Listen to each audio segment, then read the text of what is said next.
فیغفر لهم. نبی علیہ السلام فرمایل چا چې د الہ العالمین د یری نه جړلی وي هغه سړی جنت ته نشي او جهنم ته بنزي، او جنت ته نشي تللی هغه سړی مصر علی الذنوب چې همیش د پاره علی معصیه په یو ګناه باندې اخته وي. یو انسان دې ګناه ته وشو توبه یې وستا بخنه به وشي، یو انسان دې په طریقې دایمي استمراری باندې یو عمل شروع کړی دی او مغه کار دی، دا انسان جنت ته نشي تللی. ولو لم تذنبوا لجاء الله بقوم، بیا فرمایل اے صحابه کرامو اے زما امتیانو کتا سو چرته ګناه نه کوله باری تعالی به یو قوم بل را لېګلې وي هغه به ګناهونه کوله فیغفر لهم هغه ته به بخنی ملاوي دي. ان دا مقصد نه چې د الہ العالمین ګناه خو خدانا او الہ العالمین د ګناه نه بعد کې استغفار ډېر خوښ دی او واپس چې دا بخنه ورته کوي دا ډېر خوښ دی. دا شان روایت د بهقی دی او د ابو نعیم دی الاصبهانی دا انس رضی الله تعالی عنہ پر روایت سره تلا رسول الله صلی الله علیه وسلم هذه الايه وقودها الناس والحجاره. نبی علیہ السلام یو ځل تلاوت کولو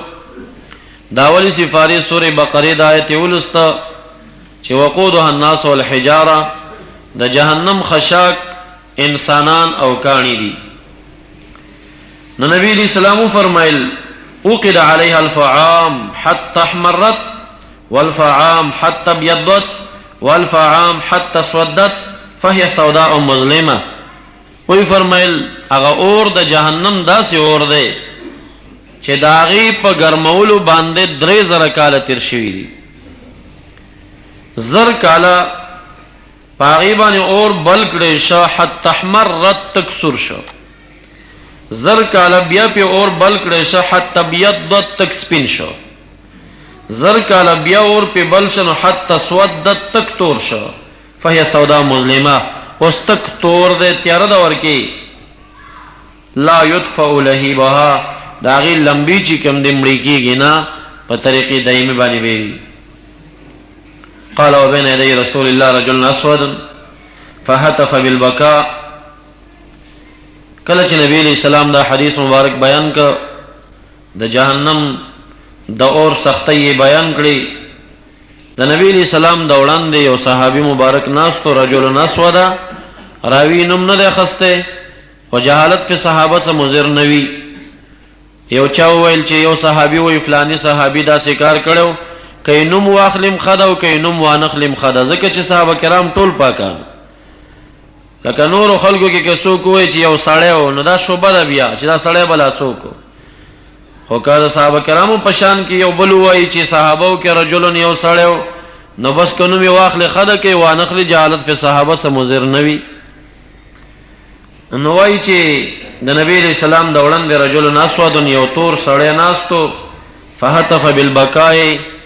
په جړا باندې دخلینه وچغه پورته شو. فنزل علی جبرائیل علیہ السلام، جبرائیل علیہ السلام راغه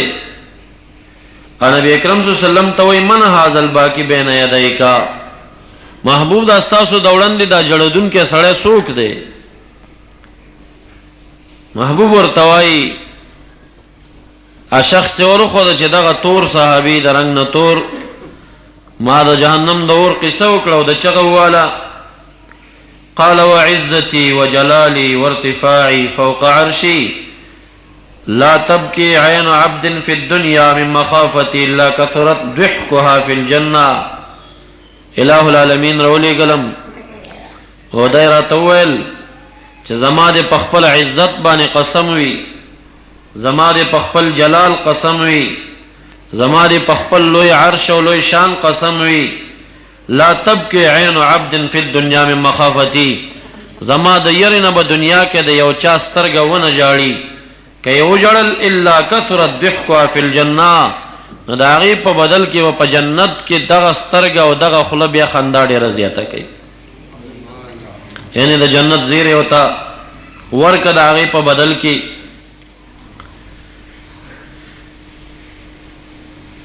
داشان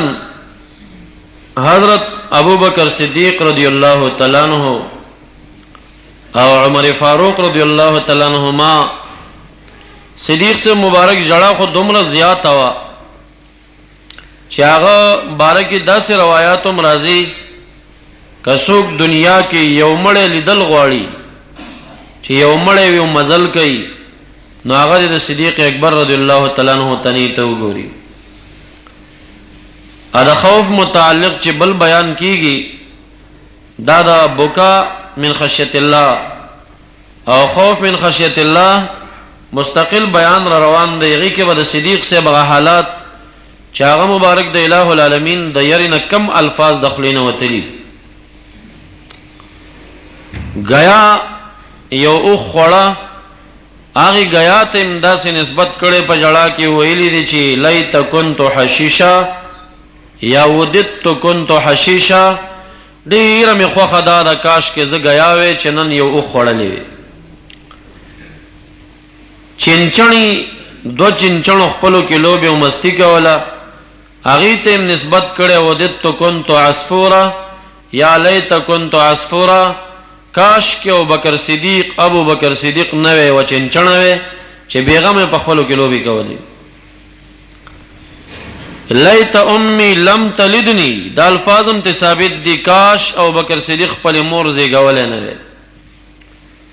لیت موت صغیرا کاش کبیا د مور نه پیدا وي چې یو ماشوم مړ شوی غټ شوی نه وي. سره د دینا چې په 10 مبشره کې د مبارک ته جنتی زیره ورکول شوی. محبوب علیہ السلام یو باغ تراغی باغبان دروازه د باغ تړلې و دروازه اوټه کوله کوله وکړه وی راځي نفس او جان می درنه قربان شه راځي چې کله دنه محبوب علیہ السلام لاړ روایت مسانید ذکر کړه دی ترمذی شریف هم راخسته دی وای چې کله دنه لاړو دلتا یو کویو پاو کوئی کی نبی اکرم صلی اللہ علیہ وسلم دا خپل خپې کوزی کړي په غاړه باندې کېناست ممکن چې د ګرمۍ شپې بوي او دغه دینو یخوي دلته کېناست یا به نور مفاد او مقاصد پدې کېو باغبان توای دروازه بند نکړه بزما د اجازت نه بغیر چا تم کولا خپې لندې کوي کی واچول او پغاړه ورته محبوب کېناست دروازه وټکید. صدیق اکبر رضی الله تعالی عنہ راغی باغبان ورته سو کی ابو بکر صدیق یم نبی علیہ السلام ته بکر صدیق سے د اجازت دې چې را پرېږدم وی او د جنت زیره ورکن را پرېږد نو دروازه کولو کړه او د جنت زیره د نبی اکرم صلی الله علیه وسلم د زبان نور توکه او به را پرې خدا نبی اکرم صلی الله علیه وسلم ورته خیر خو خود چې دلته کین او خپلند کوي کې واچو نو کوي کې هغه خپې واچول او د نبی علیہ السلام په خیر کې کینس دروازه بند نو بیا دروازه وټکیدا وې سوق دی وې چې عمر فاروق رضی الله تعالی عنہ وې دتم د جنت زیره ورکا ورته وای راځه هغه تم د جنت زیره ملو شودن راغی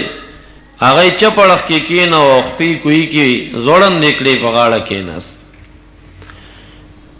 عثمان ذوالنورین رضی الله تعالی عنہ راغی باغبان وی کې اجازت یو عثمان سر دی نبی اکرم صلی الله علیه وسلم د علم نه قربان غور توای چې دتم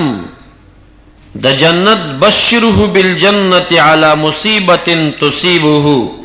د جنت زیره ورته ورکا خو په هغه تکلیف باندې چې د مرګ په ټیم کې به پدرازي دا هډیره رستو قصه وا دا حیات دور دی بیا دا صد پاسه 2 کال د صدیق سے دور خلافت دا صد پاسه 10 کال چې کم دی بیا د عمر سے بیا 10 کال دور خلافت دا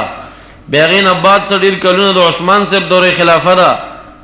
نو دا دومره وخت بعد قصه ورتوي زیره د جنت ورکا خوالا مصیبت تصیبه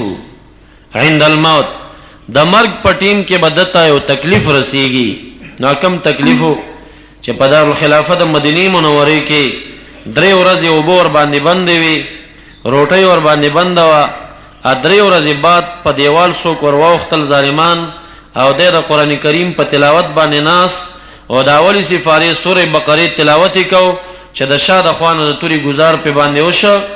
او دغه وینه چې پریوتا نو د کلام شریف دا اولی سفاره د آخری صفحه آخری رکوع آخری آیت کې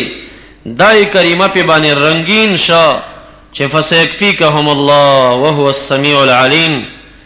خطاب خو نبی علیہ السلام ته دی، زرد تا تبا د دې کافرانو نه الہ العالمین کافی شي، ستا کافی الہ العالمین دی په مقابله د کافرانو کې.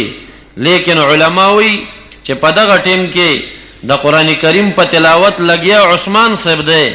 او دا وینه د په دغه ټکی تویږي او دا پکې رنگیږي، نه د دینه دا فال اخلي چې دی وخت کې دا خطاب دته هم دی چې عثمان صاحب ستاسو دشمنانو په مقابل کې ستاسو پر الہ العالمین کافی دی. نو مقصد مداري چې مبشر بالجنه دی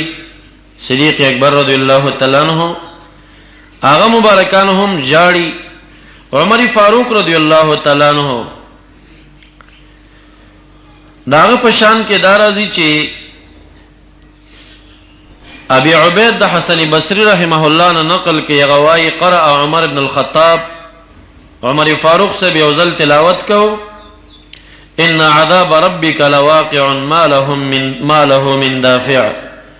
یقینا د رب کریم عذاب خامہ خواقع کی دن کې دل رس دافع نشتا. فربا منها ربوا عید منها 20 یوما د مبارک دم رو جړل د دې کریمه په تلاوت باندې عمر فاروق سے دم رو جړل چې د سترګ او مخ د ډېر جړانو پړسیدا. ربا منها ربوا ربا بمعنى انتفخا